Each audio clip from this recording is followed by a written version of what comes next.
सिद्धिविनायक दर्शन घेत आहे, उमेदवारी अर्ज देखील दाखल करतात, काय सांगाल? आज या ठिकाणी श्री सिद्धिविनायकाचं दर्शन घेऊन मी आशीर्वाद घेतलेले आहे आणि मी स्वतःला भाग्यवान समजतो की मला तिसऱ्यांदा शिवसेना प्रमुख बाळासाहेब ठाकरे यांचं स्वप्न साकार करण्याची संधी माननीय मुख्यमंत्री एकनाथ शिंदे साहेबांनी दिलेली आहे। त्याबद्दल मी त्यांचं धन्यवाद मानतो आणि महायुतीचे भारतीय जनता पार्टीचे प्रमुख आदरणीय पंतप्रधान नरेंद्र मोदीजी आणि राष्ट्रवादी काँग्रेसचे प्रमुख आदरणीय Ajitdada Pawar, Republican party of इंडियाचे प्रमुख आदरणीय रामदास आठवले साहेब, महाराष्ट्र नवनिर्माण सेनेचे प्रमुख आदरणीय राजसाहेब ठाकरे यांचं पण मनपूर्वक आभार मानतो।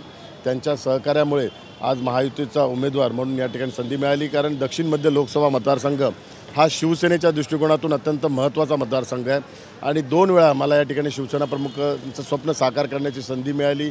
त्याबद्दल मतदारांचा आभार मानतो आणि ह्या ठिकाणी बाळासाहेबांचं स्मृतिस्थळ शिवसेनेची स्थापना या ठिकाणी झालेली आहे। शिवसेनेकरता हा भावनिक प्रतिष्ठेचा हा मतदारसंघ आहे आणि